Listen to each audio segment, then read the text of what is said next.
Whatapu mo e awhio tātou tapu hio tau rotolotonga.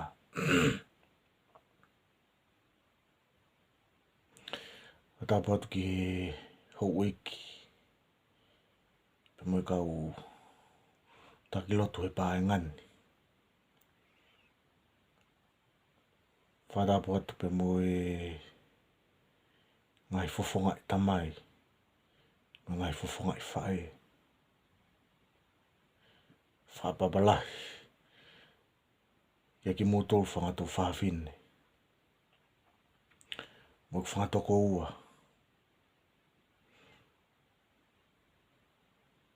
Pea kou whakatulou atu pe mo i tau whanau. Kou whiwhia ki umak e whainga maarien. Ki whakahauko atu ai ha whetapa.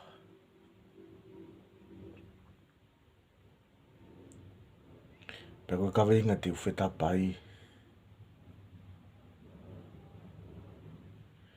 Te utala noa ki a Sami ua tafe. Mo ne whanau mo ne whangamokopuna.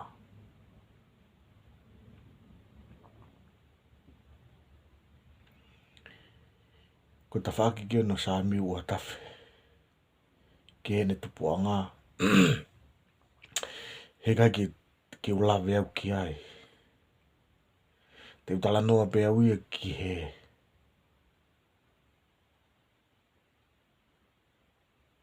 Whanau a Sami ua tafe.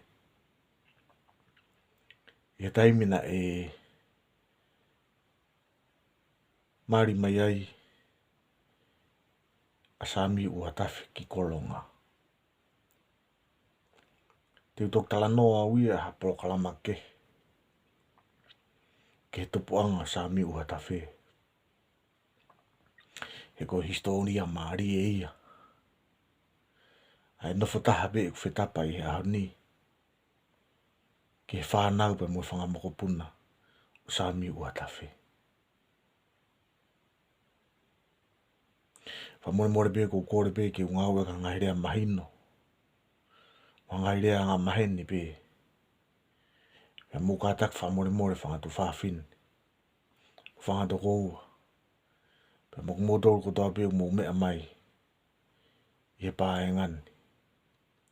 O koe kua whasi i eiki e nia. Pe koha whakataku mala. Kore pe mua ke ungau e ka ngairea ngā maheni. Mo ngairea mahino. Ke toi mahino ngai. Aka vinga. O kou whetapa atu ki ai.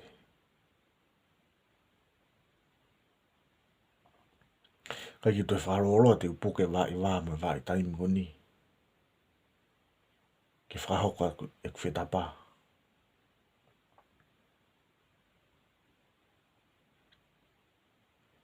Pe kou tui be e aonga. Ai whetapa koni. Ke tau toi mahino i ngai. E tau whamiri pa mo tau tupuanga.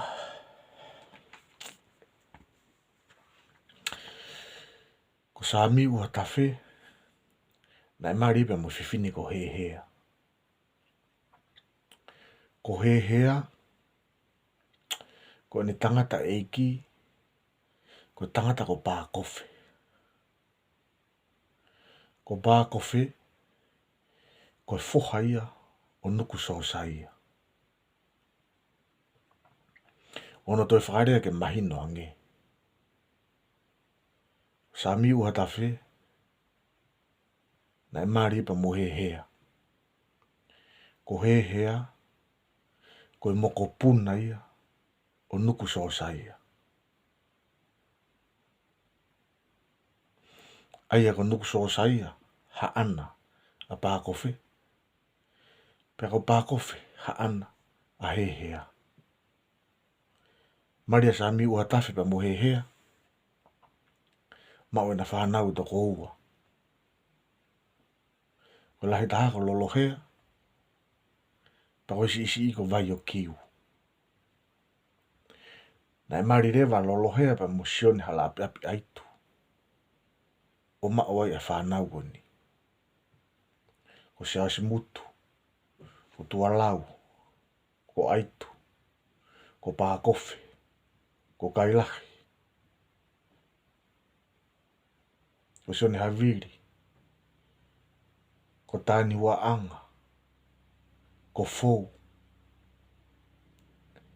Pia e he tamaiki whiwhine, nā lahi tahai, aturi, Meriame, Kurukona, Konga Kawa, pia mo whatai. Ai e koe whanau ko toa ia, a lolohea, pia mo sione hala ape ape aitu. Sa miu hatafe, haana lolohea, haana e whanau goni, nau tok whakalau atu.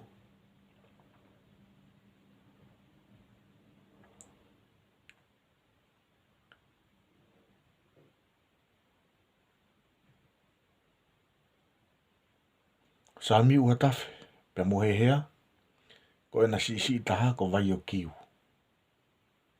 Ko vai o kiu rewa na e maria mo whare ofa. Pena iloa koe ko momotu. Pia koe whanau o vai o kiu pe mo momotu. Ko vave. Ko kamilo. Ko tupou ne afu. O sione atupuha. Ko aisea. Pena e toko taha pe. Ai whanau whiwhine ko Josefino.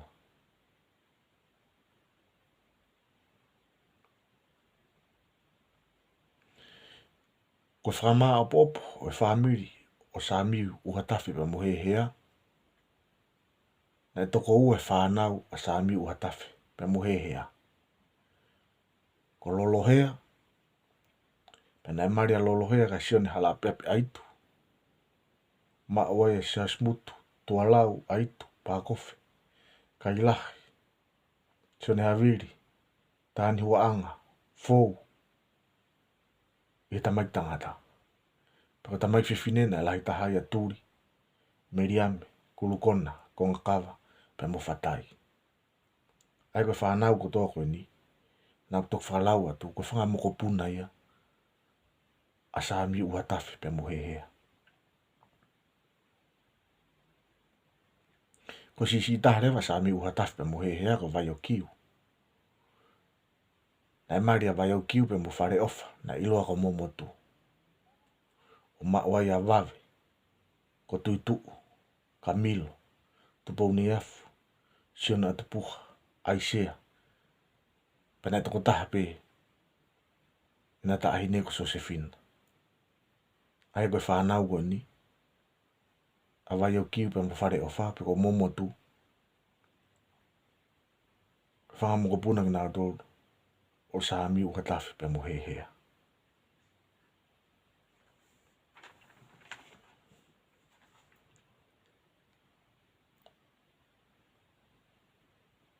Nei to iai fuki mo whanau ia sa mi uhatafi, pe mo whiwhine ko mafi. Ko mafi, ko whiwhine ni mi hawa katolo ka waipine ko ngā kolonga. Pena e toko taha pe whanau o sa mi uhatafi pe mo mafi. Ko whiwhine nei iloa ko ana whakatou mafi.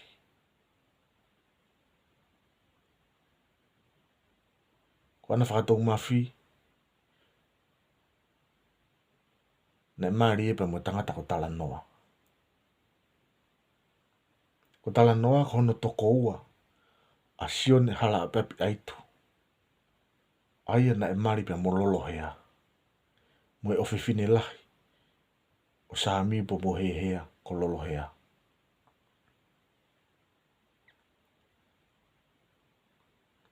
Sione hala a pepi aitu, maari mo e whiwhine, o sa mi uhatafi pe mo hehea ko lolohea.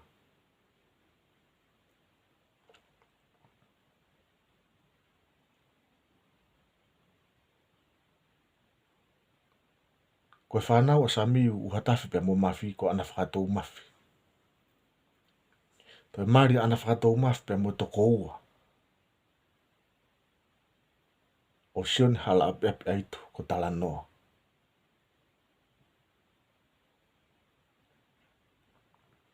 Pana e toko ua whanau. A ana whakatou mafi pe mo tala noa. Ko whini motua ko ana tuifua. Pe mo tangata ko whakakovi. Nei mari ana tuifua mo tangata ko ni wafi. Ma ua e whanau ko ni. Risia. Toa kasi. Manawa ofa. Kolo. Wiriami. Pe mo sione.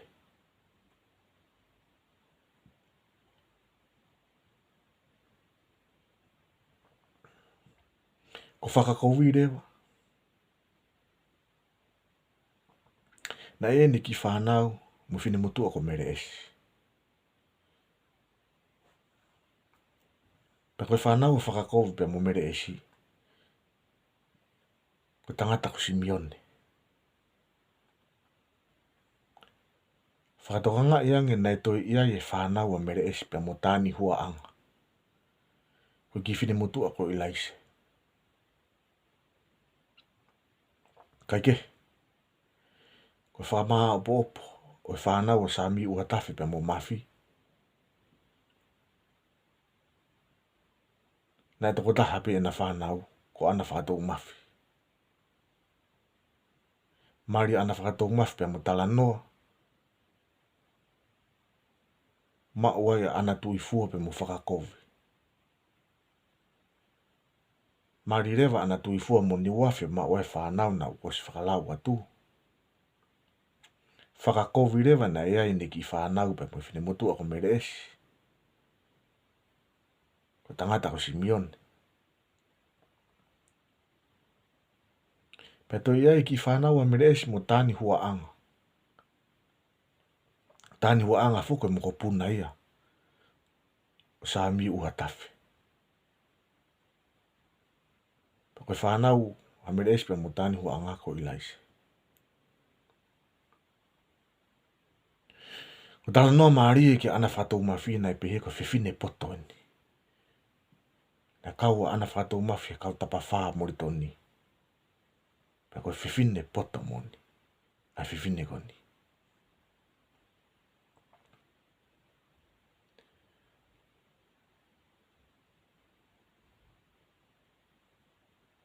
Na to ia e whanau a Sami uhatafi pe mo whiwhine ko fua. Ko fua pe mi uturei. Wawa. Pe koe tala noa e whika wak mo fua ko fua na hangi pe haparangi. A fua. Pa koe whanau a Sami uhatafi pe mo fua. Na toko tahawe. O tangata ko Sefu Kelo. Pe na iloa so Sefu Marungahu. Pa na ela mari rewa Sefu Kelo. Pe mo reonia. O mauai. A susi. Sifoni. Tui. A kino. Sirilo pe mo kerepi. Kono to aige mahino ange. Ko whanau a Sami uhatafi pa mo fua. Na toko tahawe. Ko Sefu Kelo.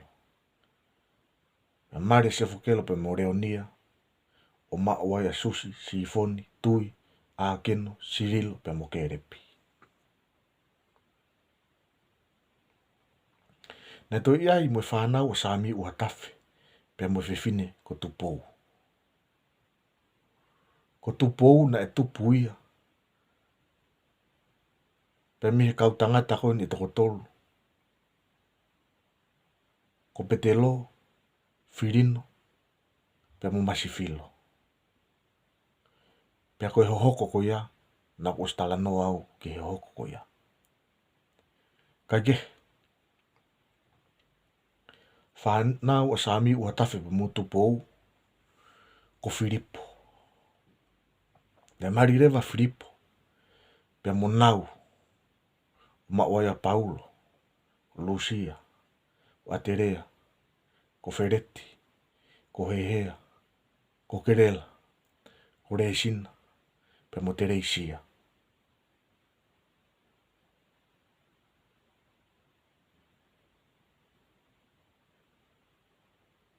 Whamaa abopo whanau, a sami ua tafi pe mo tupou na toko tahape, ko Filipo. Pena maria Filipo mo nau, o maua e whanau goni, nau tok whakalau atu. Kaike, whamaa abopo, ai whanau sami ua tafi pe mo ne whangamoko puna, o uanga peheni. Ulak maria sami ua tafi pe mo hehea, hehea ko ne tamai ko pa kofi ko ne tamai ko nuku so saia. Sami ua tafi pe mo hehea, ma ua e toko ua, ko lolohea pe mo vai o kiu. Marirewa lolohea, pe mo sio ne halapi api aitu, o ma ua e whanau na kues whalau atu. Marirewa vai o kiu, pe mo whare ofa na iloa ko momotu, o ma ua e whanau na kues whalau atu. Na to iai mo whanau sami ua tafi pe mo mafi. Ko whiwhine ko ana whakatou mafi. Marirewa ana whakatou mafi pe mo talanoa. O ma ua whiwhine ko ana tuifua, pe mo tangata ko whakakovi. Marirewa ana tuifua po mo niwafe, o ma e whanau na kues whakalau atu.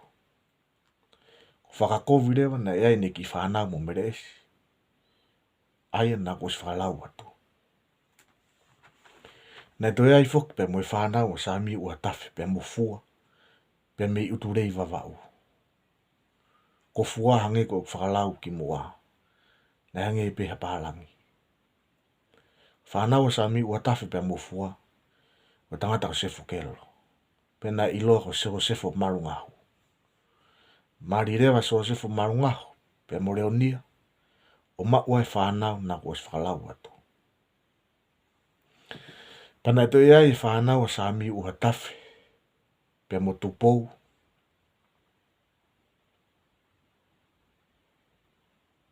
pa ko tupuanga tupou, na kues talanoa gai, i Porokalama, kia Petelo, Firino, pe mo Masfilo. Kaike, o sami ua tafi pe mo tupou, na ia na foha ko Filipo, na marirewa Filipo pe mo nau, o mauai e whanau goni, na kues whakalau atu. Pe ko Filipo mo nau, ko e kuongo kui ki naua. Kaike, ko ki Porokalama no ue whika waki, pe mo sami ua tafi, pe mo ene whanau mo ne whangamoko puna. Mahu inga peke o atu, ke lave i he whamiri ko toa. Mo whamore pe, na ku tō hata, i he Porokalama ngoni. Na mo kātak whamore. Ko ngā beni e ngau whahoko lola tonga niko na whamaa a popo, ai ho hoko tau ngai whamiri. Pe ko tu e tokoni ki Porokalama ngoni, e tau toi mahi no ia ngai, ko tau ngai tupu anga. Te tok tala no au ki he tupu anga o sami uha tawhi.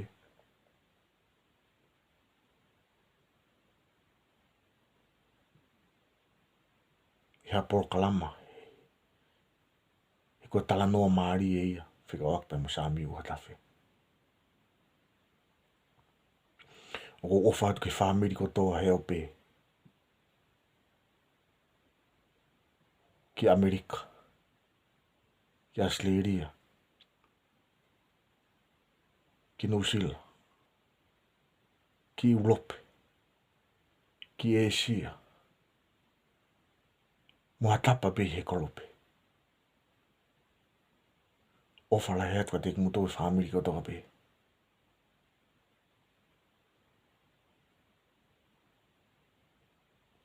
Kore pe humu lotu e tau whehu whia aki. Lotu e tau ngai whe mau. Mo tau ngai whamiri. Te utatau atu ke e whiawhini. Ko ofa la hea tua te kumuto. Ofa la hea tu. Kia mo ngai whamiri. Rewe vai whetapa. Ofa atu mo e hu whaki.